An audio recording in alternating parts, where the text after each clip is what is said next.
നമസ്കാരം. നിങ്ങൾ അദൃശ്യരായ മനുഷ്യരെ ദൃശ്യവൽക്കരിക്കുമ്പോഴാണ്, കേൾക്കാത്ത ശബ്ദങ്ങൾ കേൾപ്പിക്കുമ്പോഴാണ് ജനാധിപത്യം പൂർണ്ണതയിലെത്തുക. ജനാധിപത്യത്തെ സംബന്ധിച്ച് മഹത്തായ വാക്കുകൾ ഉരുവിട്ടുകൊണ്ടും ഒരു ചായ കുടിച്ചുകൊണ്ടും ട്രീ പോർട്ടർ ചാനലിലെ മിനുസ ശിരസ്കൻ ഒരു വാർത്ത കാണിക്കുന്നു. തൃശ്ശൂരിൽ സുരേഷ് ഗോപിയുടെ നേതൃത്വത്തിൽ ആളുകൾ അരയാൽ തറയിലിരുന്ന് ഒരു സഭ കൂടുകയാണ്. കൊച്ചുവേലായുധൻ എന്ന പേരുള്ള ഒരു വൃദ്ധൻ എനിക്കൊരു വീടില്ലെന്ന് കാണിച്ച് സുരേഷ് ഗോപിക്ക് അപേക്ഷ നൽകുന്നു. വീട് നൽകുക എന്നത് എം പിയുടെ ജോലിയല്ലല്ലോ, നിങ്ങൾ പഞ്ചായത്തിനെ സമീപിക്കൂ എന്ന് പറഞ്ഞ് സുരേഷ് ഗോപി പരാതി തിരിച്ചു കൊടുക്കുന്നു. ഇത്രയും കാണുന്ന ഏതൊരാൾക്കും കൊച്ചുവേലായുധനോട് സഹാനുഭൂതി തോന്നുക സ്വാഭാവികമാണ്. വിഷയം CPM ഏറ്റെടുത്തു. കൊച്ചുവേലായുധനെ അപമാനിച്ച് അവഗണിച്ച സുരേഷ് ഗോപിക്കെതിരെ അവർ രംഗത്ത് വന്നു. ഉടൻ തന്നെ നേതാക്കൾ കൊച്ചുവേലായുധൻ്റെ വീട്ടിലെത്തി. 2 വർഷമായി വീട് തകർന്നു കിടക്കുന്ന വേലായുധന് CPM ഉടൻ വീട് വെച്ച് നൽകും. അവർ അത് വാഗ്ദാനം ചെയ്തു.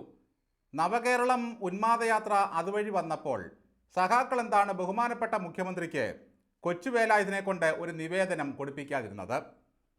സഖാക്കൾ ഇന്നലെയാണോ കൊച്ചുവേലായുധനെ കണ്ടു തുടങ്ങിയത്? LDF ഭരിക്കുന്ന പഞ്ചായത്ത്, വാർഡ് മെമ്പർ CPMകാരൻ, പാർട്ടിയുടെ MLA ആണ് മണ്ഡലത്തിൽ. കൊച്ചുവേലായുധൻ്റെ വീട് കാണാതെയാണോ നാട്ടിലെ പാർട്ടിക്കാർ സംഭാവന പിരിക്കാൻ അതുവഴിയൊക്കെ പോകുന്നത്? പൊതിച്ചോറ് ശേഖരിക്കാൻ പോകുന്ന DYFIക്കാരും ആ ദുരിതം ഇതുവരെ കണ്ടിട്ടില്ലേ? ഈ പാവത്തെ രക്ഷിക്കാൻ പഞ്ചായത്തിന് യാതൊരു പദ്ധതിയുമില്ലേ? പാവങ്ങൾക്ക് വേണ്ടി പൊരുതുന്ന പാർട്ടി എന്തുകൊണ്ടാണ് ഇത്ര നാളും വേലായുധനെ കാണാതെ പോയത്? സുരേഷ് ഗോപി സഹായം ചെയ്തവരെ ഒന്നും റിപ്പോർട്ടർ ചാനൽ കണ്ടിട്ടേയില്ല. നിങ്ങളുടെ വാർത്ത കണ്ട് ഒരു വീട്ടമ്മയെ സഹായിക്കാൻ 5 ലക്ഷം രൂപ ബാങ്കിലടച്ച് സുരേഷ് ഗോപി കടം തീർത്ത വാർത്ത നിങ്ങൾ തന്നെ മറന്നോ?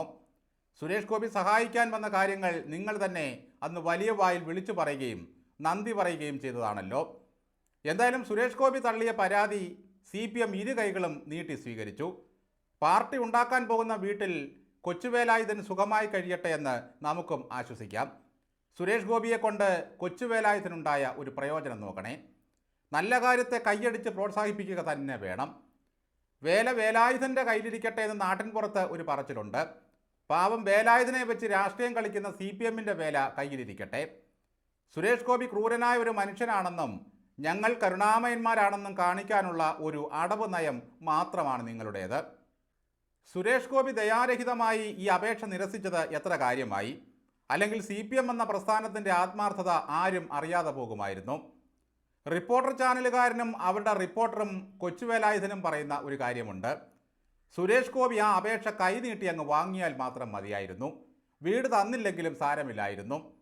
ഒന്നും ചെയ്തു തന്നില്ലെങ്കിലും വേണ്ടില്ല, എന്നെ ഒന്ന് സുഖിപ്പിച്ച് വിട്ടാൽ മതിയായിരുന്നു എന്ന ചിന്തയാണ് സാധാരണക്കാർക്ക് നമ്മുടെ രാഷ്ട്രീയക്കാരെ പറ്റി ഉള്ളത്.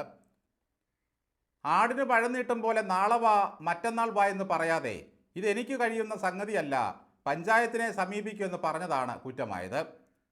സുരേഷ് ഗോപി ലൂർദ് മാതാവിന് കൊടുത്ത കിരീടം ഉരച്ചു നോക്കി എത്ര സ്വർണമുണ്ട് ചെമ്പത്ര എന്ന് പരിശോധിച്ച് പാടി നടന്ന പുള്ളികളാണ് സഖാക്കൾ.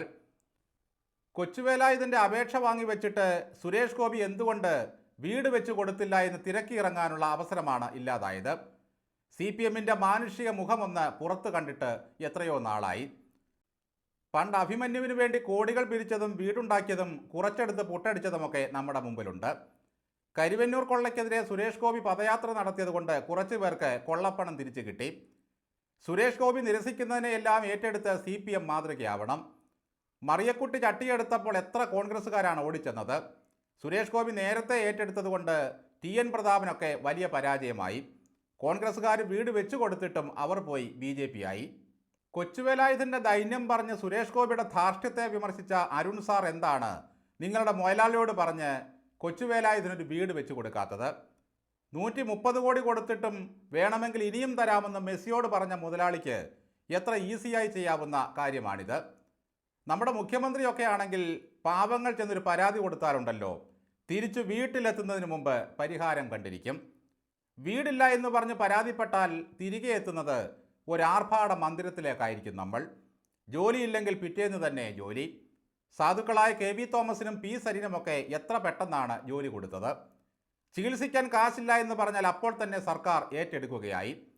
പോലീസിനെ പറ്റി പരാതി കൊടുത്താൽ തത്സമയം ആ പോലീസുകാരൻ പുറത്തു പോകും.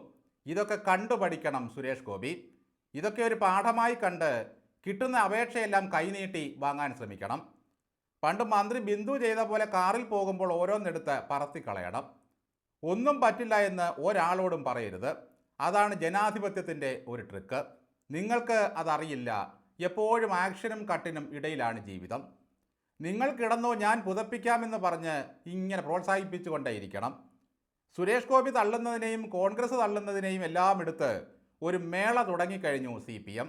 ഏറ്റുവാങ്ങൽ മേള. വയനാട്ടിൽ കോൺഗ്രസ് കൈയൊഴിഞ്ഞ NM വിജയൻ്റെ കുടുംബത്തെ 2 കോടിയുടെ ബാധ്യത സഹിതം CPM ഏറ്റെടുക്കാൻ പോകുന്നു. MV ജയരാജൻ വീട്ടിലെത്തി വാഗ്ദാനം നൽകിക്കഴിഞ്ഞു. CPMൻ്റെ കയ്യിലാണെങ്കിൽ ആരുടെ കടവും വീട്ടാനുള്ള ഫണ്ട് എപ്പോഴും റെഡിയാണ്. ഇനി ആ രാഹുൽ മാങ്കൂട്ടത്തിലിൻ്റെ അജ്ഞാത ഗർഭം കൂടി പാർട്ടി ഏറ്റെടുത്തെന്നിരിക്കും. വേണമെങ്കിൽ രാഹുലിനെയും അവർ ഏറ്റെടുക്കും. രാഹുലിനെ പോലെ ഒരുത്തനെ കിട്ടിയാൽ CPM രക്ഷപ്പെടുകയായി. അയാൾക്കെതിരെ കേസില്ലെന്നും സതീശൻ ആ യുവാവിൻ്റെ ജീവിതം തകർക്കാൻ ചതിച്ചതാണെന്നും പാർട്ടി പറയും. അതോടെ ശ്രീമതിയും പ്ലേറ്റ് മാറ്റും. രാഷ്ട്രീയ ഭാവിയുള്ള ഒരു ചെറുപ്പക്കാരനാണ് രാഹുൽ മാങ്കൂട്ടത്തിൽ. RDO നവീൻ ബാബുവുമായി ബന്ധപ്പെട്ട കേസിൽ ശ്രീമതി ടീച്ചർ PP ദിവ്യയെപ്പറ്റി പറഞ്ഞതും വളർന്നു വരുന്ന ഒരു നേതാവിൻ്റെ ഭാവി നഷ്ടപ്പെടുത്തരുത് എന്നായിരുന്നു. കേരളം വിറ്റഴിക്കൽ മേള നടത്തുന്ന പിണറായി വിജയനെ സംബന്ധിച്ചിടത്തോളം വേവുന്ന പുരയിൽ നിന്ന് ഊരിയെടുക്കുന്ന കഴുക്കോലെല്ലാം ലാഭമാണ്. കോൺഗ്രസ് സസ്പെൻഡ് ചെയ്ത രാഹുലിനെ നാളെ CPM ഏറ്റെടുക്കുകയില്ല എന്ന് ആർക്കെങ്കിലും ഉറപ്പിച്ചു പറയാൻ കഴിയുമോ? പിണറായി വിജയനെ പെൺവാണി പ്രസംഗത്തിൻ്റെ ക്യാപ്റ്റൻ എന്നാക്ഷേപിച്ച P സരിനെ 2 കൈയും നീട്ടി സ്വീകരിച്ച് പദവി നൽകി ആദരിച്ച പാർട്ടിയാണവർ. എടോ വിജയ എന്നു മാന്യമായി വിളി മാത്രം നടത്തിയ രാഹുലിനെ ഏറ്റെടുക്കുന്നതിൽ ഒരു കുറ്റബോധത്തിൻ്റെയും ആവശ്യം അവർക്കില്ല.